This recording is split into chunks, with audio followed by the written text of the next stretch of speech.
Good morning. So I did my preparations, and then this morning something went through my mind that had to be said first, and so everything's a little disrupted, which is fine. What went through my mind was a memory. So the subject of this talk is offering. And what I suddenly remembered was a time, quite a long time ago, when I had the thought of dedicating the merit of my day's practice every day. I can think of 2 times that I did that. And I remember the second one more. I was living at San Francisco Zen Center, and there were things happening in the world that I wanted to be involved with, but I couldn't. Political things of some sort. And since I couldn't, the way I found to offer my support to the world that was not directly in front of me was to dedicate the merit at the end of each day. And what I noticed about that was it changed the quality of the day. And I think I'm going to start doing that again, because if with every action I take, I think, oh, I'm generating something, this is my gift, this is my offering to the world, I might want to make a better offering. So that's a thing I had to add.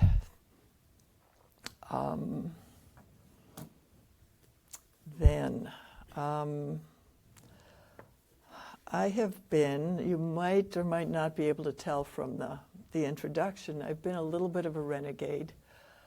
I think I've spent just about half my life in Zen now, which is a kind of exciting mile marker.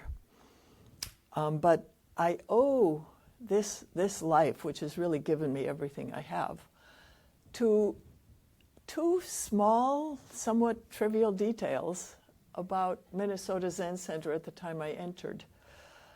The first one was that before I got there, somebody went through the chant book and removed all the sexist language.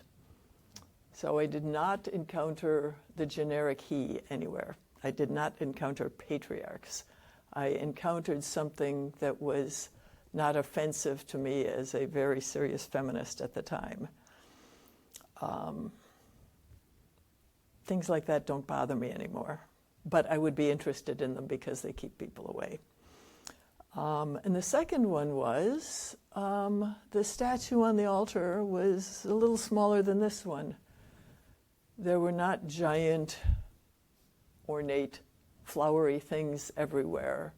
There was not an 8-foot golden Buddha statue.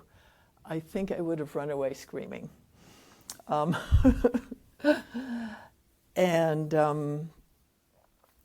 So I have thought about the thing about the language, and I've been grateful. I think I know who the women were who pushed that change and the men who participated in it. But I had not thought much about the statues and the robes and the ornate stuff. When I went to San Francisco Zen Center, it escalated seriously as to how many rules there were and how much fussiness and how big the statues were. But by then I was hooked and I just accepted it. But for my last training and my current existence, I'm in the Antaiji style, the just sitting, sesshin without toys. Really zazen is what matters. And so that's the beginning of this. And I am currently exploring the other side of our practice. And now let me ask, how many people are like pretty new? Okay, so I'll try, wave at me if I say something incomprehensible. So one of the things that we also do in Zen is we do chanting. We just did a little. We'll do a little more. How many people go to services here? Okay, great. So you have the experience I'm talking about. And I specifically want to talk about the Dharanis, or the magical chants, which supposedly actually make things happen, which is a little funny because our practice is not about making external things happen. And then I go back to another like in my first few months of Zen practice, I had a friend who was in Soka Gakkai. And when she discovered that I was interested in Buddhism, she got very excited and had to explain to me what the true Buddhism was. And it all had to do with the Lotus Sutra, which I had to read. She said, "You don't have to read it, just chant." I had to read it. I was not ready for the Lotus Sutra. I went and talked with Roshi about it. He laughed. But the curious thing was, the basic practice was to chant the title of the Lotus Sutra, Nam-myoho Renge Kyo. That's the way they said it anyway. Which means I take refuge in the law of cause and effect. And it was helpful to me to have a translation of it. I took a trip. I drove from Minneapolis to Cleveland, Ohio, during a blizzard. It was the kind of blizzard that we have sometimes where you see lots of cars off the road on the side, and there aren't many cars left on the road, and they've closed the freeway. And so I just kept driving until I was running out of gas, and then I got off, and by then the freeway was open. But what I did during this, because I just happened, was I was chanting Nam-myoho Renge Kyo the whole way. So I didn't know that people were dying on that road. I might have stopped and tried to help somebody. But I not only got there, I got there 2 hours early. I not only got there 2 hours early, but for the rest of the time that was my habitual road, that drive was 2 hours shorter. And I don't still chant the Lotus Sutra, or the title of the Lotus Sutra, because, anyway, I don't. But it was sort of an impressive experience in Dharanis and in the power of chanting. A couple of other things. The Heart Sutra, which basically describes the nature of reality. It's all about emptiness. It didn't become famous until a certain incident. This is Red Pine's commentary on the Heart Sutra. So he says, the Heart Sutra is the best known of the thousands of scriptures in the Buddhist canon. Its fame, though, is relatively recent in terms of Buddhist history and didn't begin until 1,000 years after the Buddha's nirvana. And then some other stuff. So there was a refugee, a Buddhist novice, still in his teens. One day this novice befriended a man who was impoverished and ill, and the man in turn taught him the words of the Heart Sutra. Not long afterward, the novice was ordained a monk, and some years later he embarked on a great journey. His name was Xuanzang, and he set out on the Silk Road for India in search of answers to questions concerning the Buddhist teaching that this world is nothing but mind. He's said to have traveled 10,000 miles. Again and again, he turned to the Heart Sutra to ward off demons, dust storms, and bandits. When he finally returned to China in 645, he was welcomed back by the emperor, and stories about the power of the Heart Sutra began making the rounds. So the Heart Sutra, chanted as a magical text, is how we came to have the Heart Sutra as probably our most commonly chanted offering. The Heart Sutra involves Avalokiteshvara, and it describes the nature of reality. The Lotus Sutra, one of the other big texts, describes the nature of reality, and it's really, really flowery.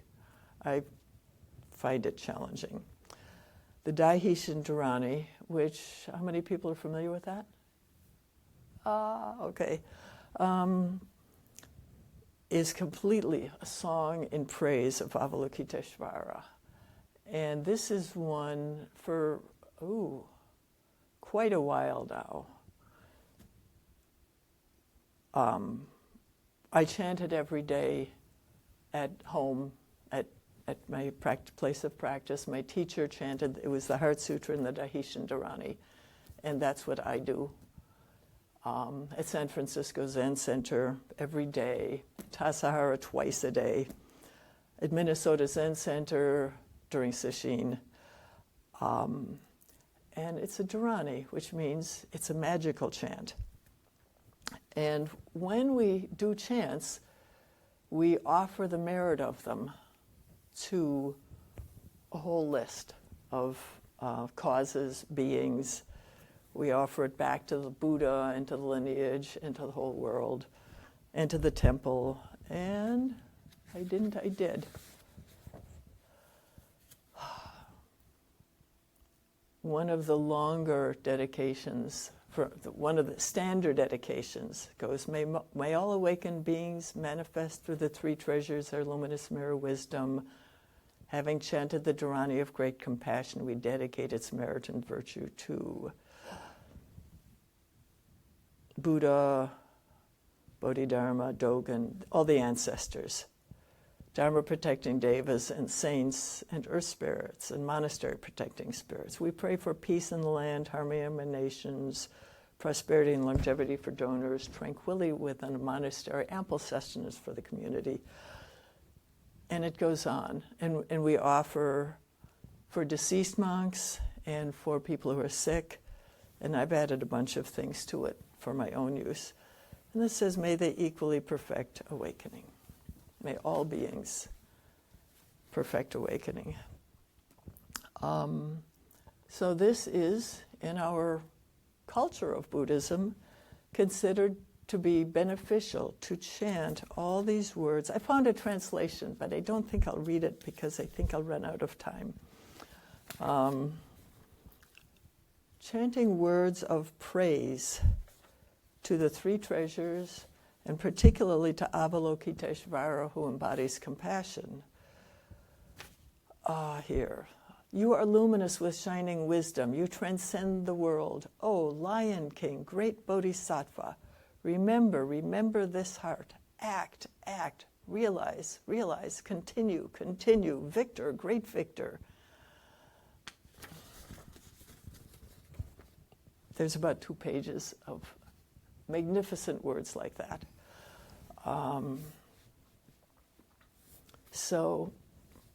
And what we say about this, or what I've been taught about it, is that when we do this, we're creating merit. And what we do when we create merit is we give it away. Because we're kind of, there's this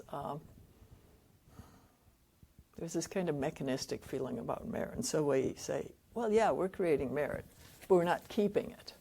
We're dedicating it to the whole thing that makes this work. So we're sending it back to the Buddhas and ancestors who make us, who give us what we have here, who make this whole thing possible.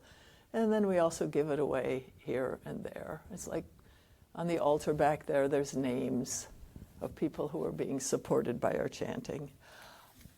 So now I want to look at this thing of making merit from an outside perspective.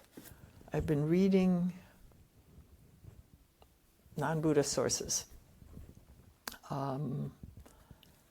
I've been particularly reading someone named Martine Prechtel, who is half Native American, grew up on the Pueblo Reservation, and spent several years in a Mayan village in Guatemala, and was trained to be a shaman. They drafted him.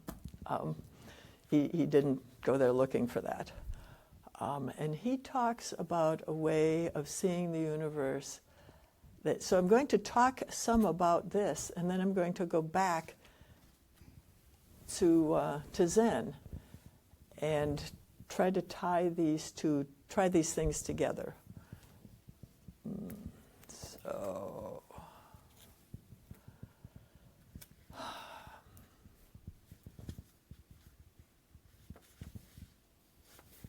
come on. Oh, there it is.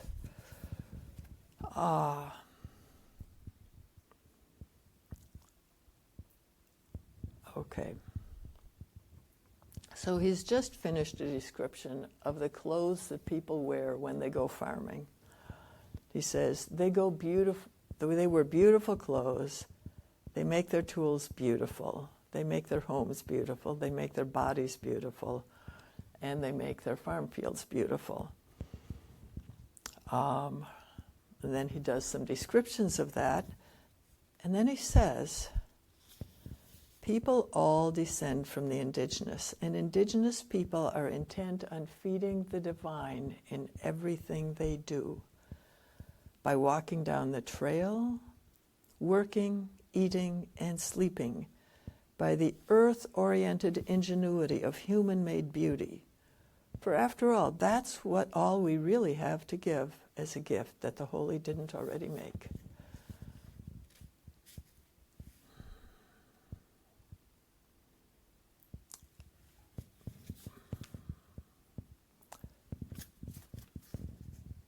When we live, the way we live is our gift.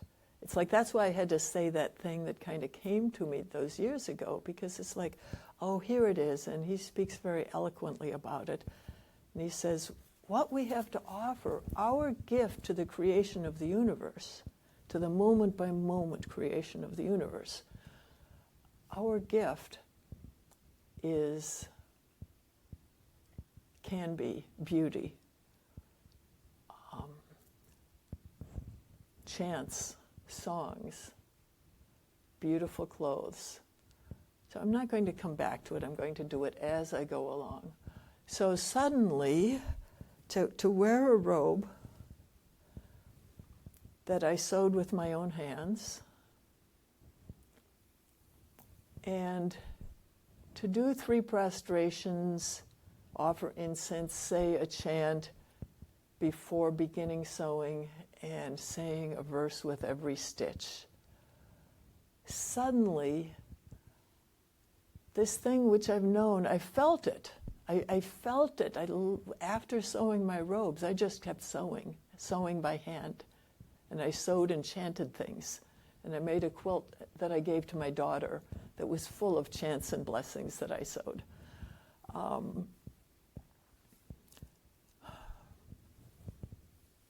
This is indigenous. Nobody ever told me why we did things. It's like, don't ask why. Just do them, and then you'll find out why. But so here's this person who has told me, why? Why did I sew every stitch? Why did I chant with every stitch? Why did I do those prostrations before and after chanting? I have run across people who sewed their robes while watching football. And it felt kind of horrifying, but the kind of horrifying that it is the horrifying about being disconnected. I didn't have it then, but now it's like, of course, the way we relate to the earth, we receive her gifts and we give back. And when Martine says the holy, it's like, so what do you know? What's not holy, There's nothing that's not holy. There's desecrated. There's lots of desecrated. But there's nothing that's not holy. And so that this is not allowed to touch the ground, and that it has to have this little case to carry it in. And I have to have that thing to help it not touch the ground when I bow, and the fact that I bow. All of these things, they call us back to a way of life that our civilization doesn't know. I mean, this is my entry to the indigenous. This is my, I hope I'm not offending anyway. I'm so excited about having found this, making art, making songs, making beauty.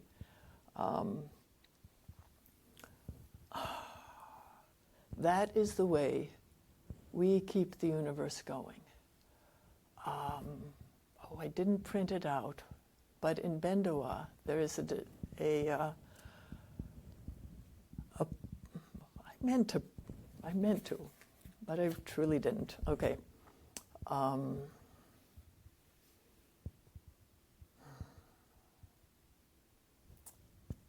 When you sit down in this way, everything in the entire universe is coming forth to support you.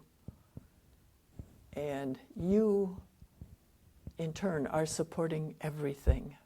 I really wish I could, retrieve the words and recite them to you.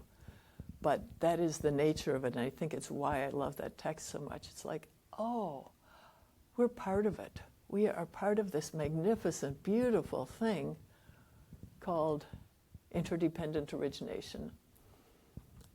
And here we have to go, maybe Japanese people don't have to go, and maybe, people who grew up in a Buddhist country don't have to, but as an American, I have to listen to other cultures to understand this. It's like it's like my cultural conditioning is so thick. Of course, our love, our prayers, our chanting, our just sitting, our gifts of kindness, our actions make the world work. I met somebody once whose job it was to offer a sacred pipe every morning to make the sun come up. And the civilized mind says, oh, that's cute, that's quaint. But actually, we've been not living this way for a while, and look what's happening. And so that's how I became an activist that nobody can tell is an activist, because the activism I do is talking to trees. Sometimes I try to get other people to come and talk to them with me, or listen to them.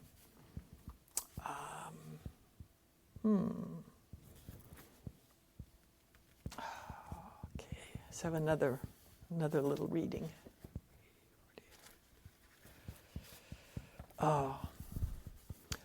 So the last piece of this book is things called Keeping Our Agreement with the Wild.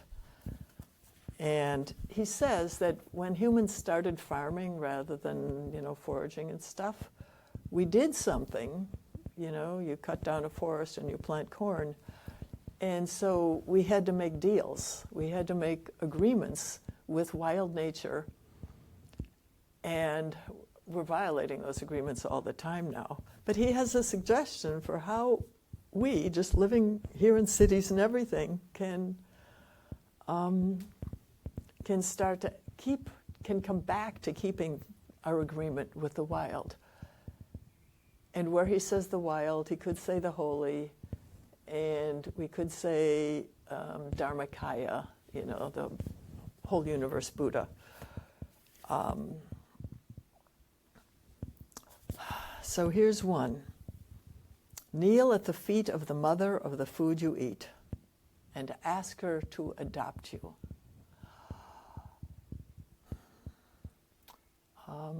The meal chant, as I learned it, said, innumerable labors have brought us this food. We should know how it comes to us. As we receive this offering, we should consider whether our virtue and practice deserve it. And I like that because it's obvious. How could our virtue how could I ever do anything to exchange or to compensate or to justify the enormous gifts of all that brings me food, You start with the soil and the seed and the rain and the sun and the earth, and then you have somebody weeding, and you have somebody planting, and you have somebody harvesting. And even if I did all those things myself, it's still a gift of the soil, of the microbes and the fungi in the soil, of sun and rain. And I grow plants inside, and it's like those are really important. Trying to do it all yourself is just not undoable. We are automatically indebted, and we automatically cause suffering. And he says, oh, if you live in the modern world and aren't growing food somehow, then someone or something is starving on account of you while you take up space and nutrients. He doesn't mind saying extreme things. Stop living in coffee shops and get out under the leaf litter. The holy is not being fed by your sitting around thinking about it. Even so, in the end, nobody can truly carry their own weight alone. We must help one another with the inefficient beauty of food and the majestic learning of this growth. When you consider what just one citified human this day and age takes out of the holy earth to support them for 5 minutes, a thinking person could despair. But that kind of despair is just laziness with a college education. If you carry well just even a small chunk of that weight, it will be more help than you can estimate. When I left Sanshinji to go out on my own, I had a vow that I was going to grow food. My intention was to grow enough food to support more people than myself, which I'm not even close. It's like I keep doing other things. But to carry even a small chunk of that weight,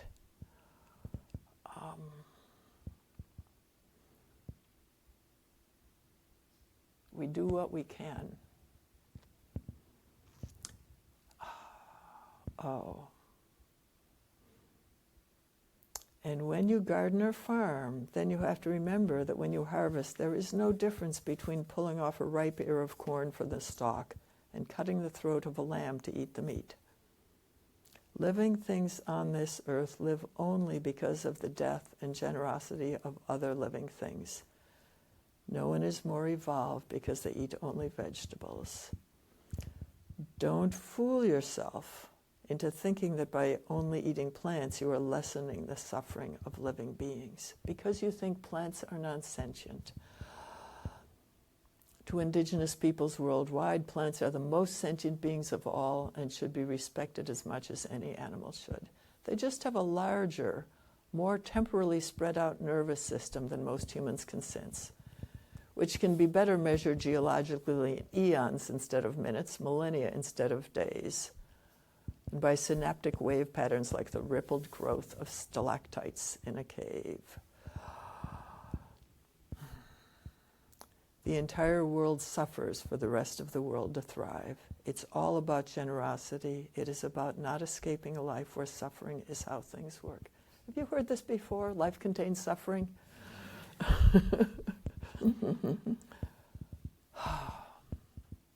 So, and then this is like, the whole book is kind of a prose poem.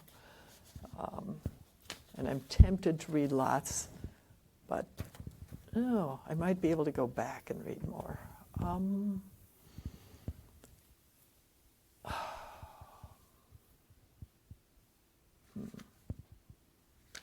Okay.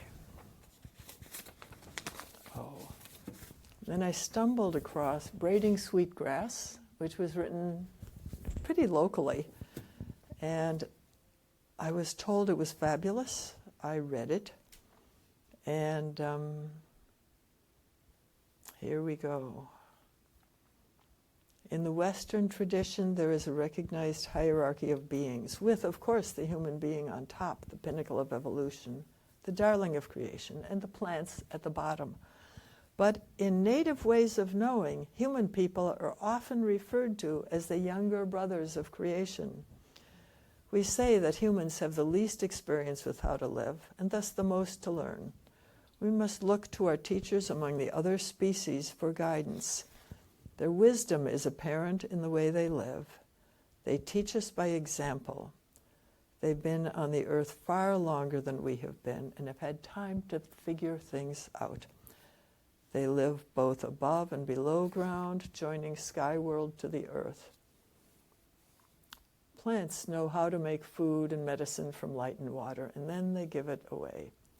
I like to imagine that when Sky Woman scattered her handful of seeds across Turtle Island, she was sowing sustenance for the body and also for the mind, emotion, and spirit. She was leaving us teachers. The plants can tell us her story. We need to learn to listen. And plants as teachers reminds me, a friend of mine makes flower essences. And when I've taken a couple of his classes, and he says, people ask him, and he says, oh, really, it's the plants as teachers. He's in kind of a European pagan tradition or something like that. Oh, there's Bendoa. Okay, so I need to pause for just a moment.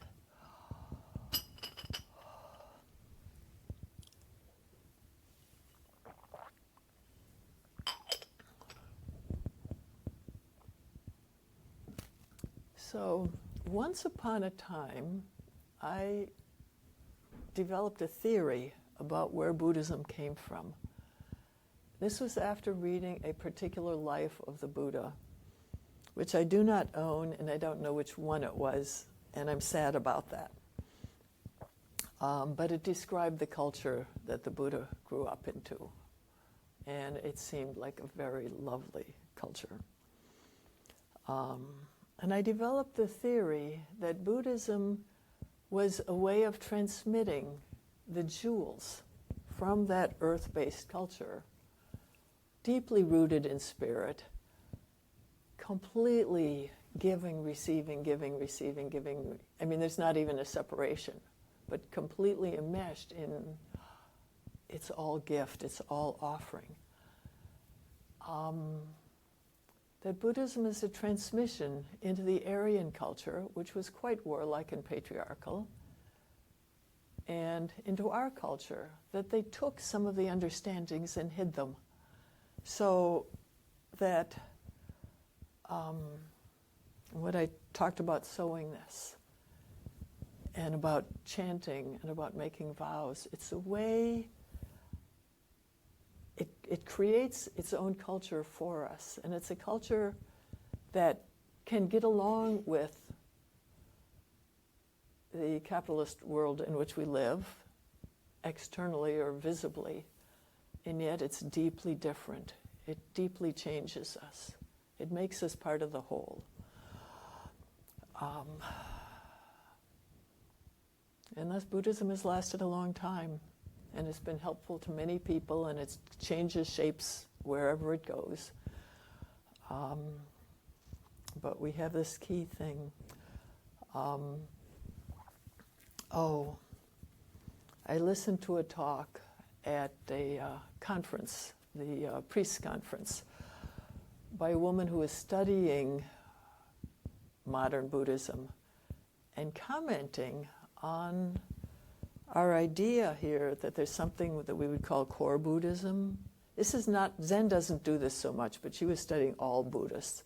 And it's like separating the cultural stuff. And we just have this thing that's about sitting and mindfulness and so forth. And she said, actually, that's cultural too.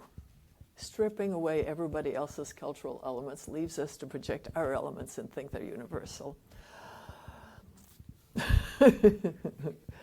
That shook me up as being a person who didn't like the cultural elements. But look at what we do. So we have this flowery language.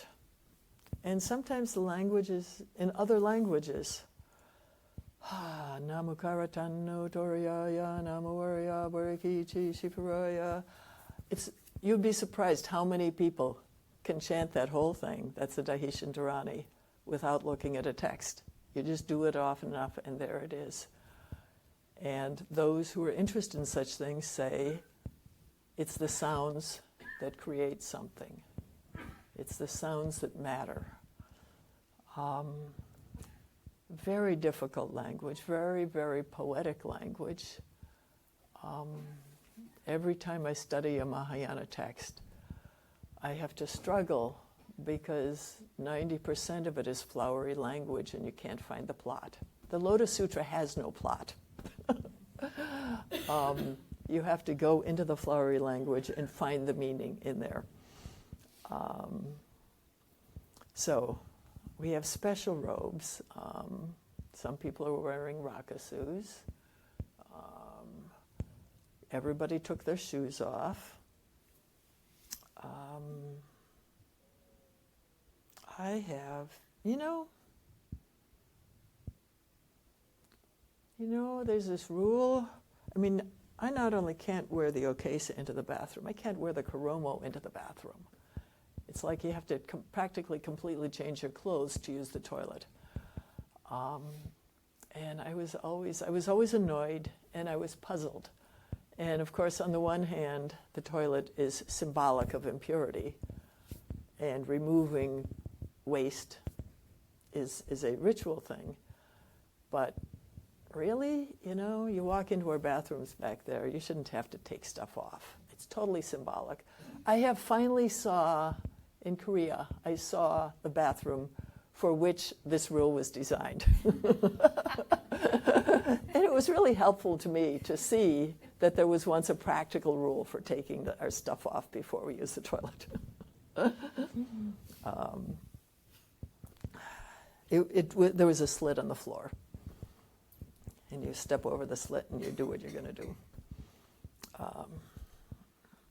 Anyway, all these rules, all these special. I remember somebody, I think it was Yuko Kana, said, wearing the robes and taking care of them the way they're supposed, you almost have no time to do anything else. It takes all your attention just to wear them properly, including not touching things, including, like, I'm not supposed to sit on the back of my okesa. And so you learn how to do that. Don't let it get rained on. But don't cover it with stuff either. That's why you see monks with umbrellas rather than raincoats. It makes you give attention to the sacred. That's what all these things are. The altar, look, we have flowers, we have incense, and then we have our substitute for incense, which I need, I'm allergic. Let me see, and we have a candle, and we have a representation of the holy. And we behave in a special way when we come around the altar. And everything in here is like beautiful and quiet and helps your mind go, calm down, relax. And all of this is recognized by this person who I don't think has any background in Zen. But it's recognized by a person who says, well, indigenous people just naturally, they wear their best clothes to go out and farm. You don't wear your old clothes because farming is holy. So I'm currently studying this. I'm looking at my clothes and going, what am I going to wear when I go out to the orchard? And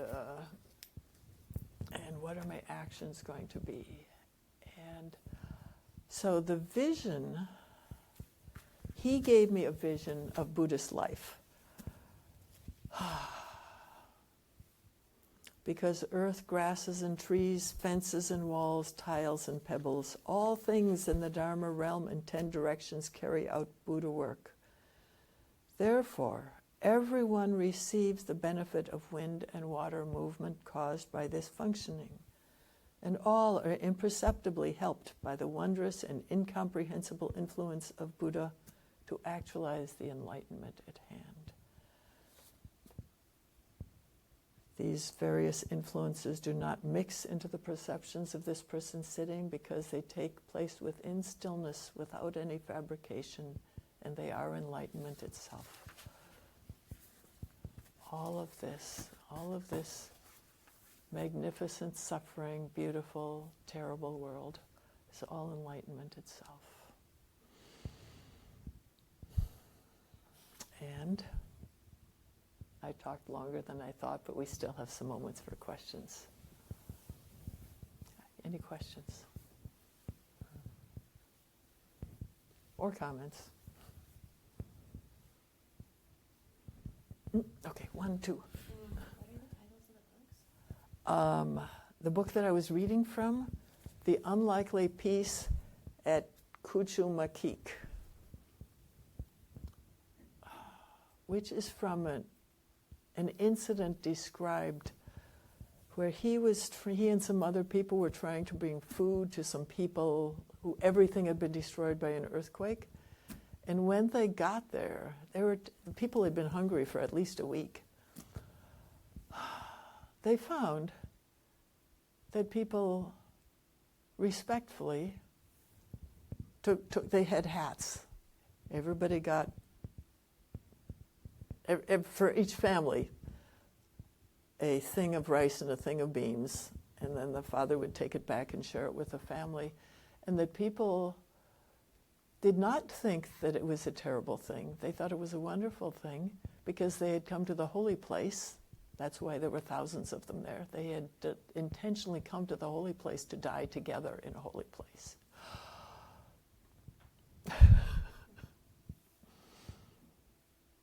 I was like, that's a model we might need someday. But I was like, wow. And he was astounded by it. He thought they needed his help. So if you grow food for pollinators and birds, does that qualify a little bit? That's more of my focus in my urban garden.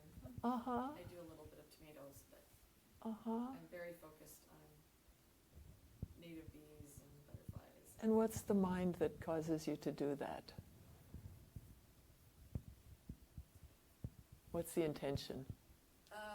Their survival and thinking that they're really beautiful and fascination. I've also taken close-up photographs of pollinators when they're on flowers. Oh, yeah.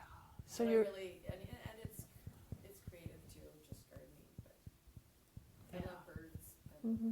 Yeah. So you're making an offering to other beings of the planet. Yeah. So I consider them beings also. Yeah. Obviously. So I don't know what Martine would say, but I hear that you're making an offering.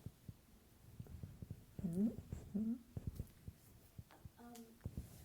much do you think the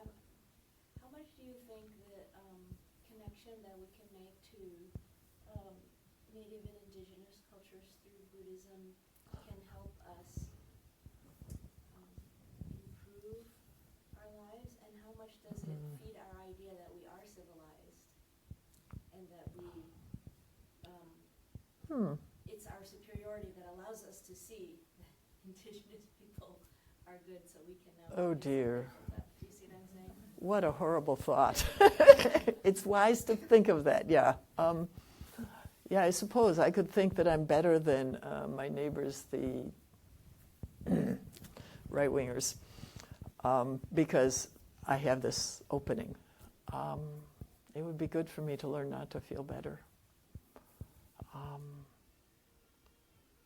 The culture he describes is one which people don't feel better than other individuals. But, I mean, civilization has got to go. I don't know if that answers it all.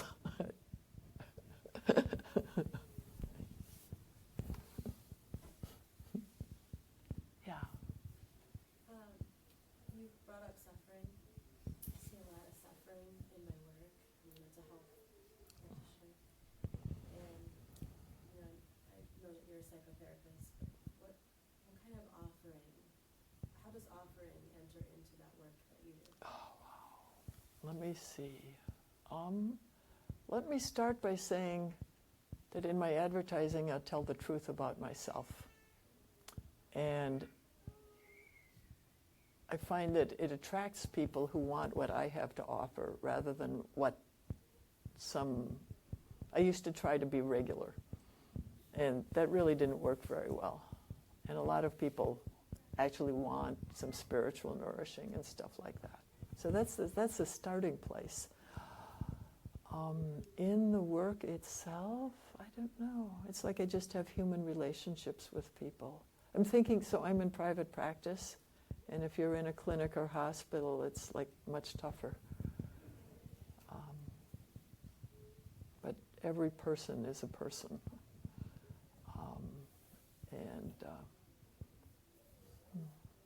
I don't know. Ask some more. I feel very, like you talked about holy, like in everything that we do. I feel like there's a holy experience that happens when I'm sort of holding space to hear that stuff. Yes, the holy space that happens when you're holding space for the person who is considered to be your client. Thank you. Thank you for saying that.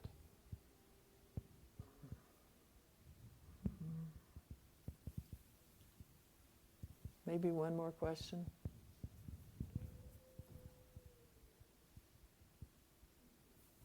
Okay. Thank you.